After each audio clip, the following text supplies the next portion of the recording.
நான் கேட்கறது ரொம்ப சிம்பிளான ஒரு கொஸ்டின். ஏற்கனவே நீங்க சொன்னதுதான். இந்த வசூல்ன்றது வந்து 100 கோடி, 200 கோடி, 500 கோடி, 650 கோடி வரைக்கும் நம்ம போடுறோம் இல்லையா? இது வந்து டிக்கெட் விலை மட்டுமா இல்ல பாப்கார்னையும் சேர்த்து போடுறாங்களா சார்? இல்ல சார், பாப்கார்ன் தனி காசு சார்.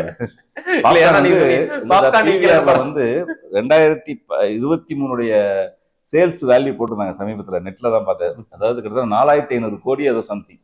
இது பாப்கார்ன் வித்த காசு. பாப்கார்ன் வித்த பாப்கார்ன் மட்டும் இல்ல, அங்க வைக்கிற கேண்டீன் கேண்டீன், அதாவது இப்ப ஸ்நாக்ஸ். நான் இதை எதுக்காக சொல்ல வந்தேன் அப்படின்னா, ஒரு ரஜினி சார் படம்னா ஃபேமிலியா போயிடுவாங்க. விஜய் ஆமா, சார் படம் கண்டிப்பா. ஃபேமிலியா போகும்போது குழந்தைங்க இருக்கும்போது அவசியம் கேண்டீன் போயிடும். சார் குழந்தைங்க படம் பார்க்க வரல சார்.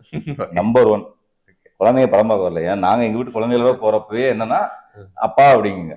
ஓகே, பாப்கார்ன் வாங்கி ஆமா, ஃபர்ஸ்ட் போய் உட்காந்துனே அப்பாங்க. பாப்கார்ன் தான் 450 ரூபா பாப்கார்ன். நீங்க டிக்கெட் விலை 200 ரூபா தான். ஆமா. நீ ஒரு 4 பேர் படத்துக்கு போறேன்னா, ஒரு 6 பேர் ஃபேமிலியோட படத்துக்கு போறேன்னா குறைந்தபட்சம் 3000. குறைந்தபட்சம் நான் சொல்றது 3000 தான். ஓகே. அதுக்கப்புறம் கார் இருந்தா பைக் இருந்தா அது வேற. ஓகே. அதுதான் அப்ப அவங்களுக்கு என்னன்னா, படம் ஓடுறது முக்கியமே இல்லை. தியேட்டர் அதிபர்களுக்கு ஸ்நாக்ஸ் விற்கணும்.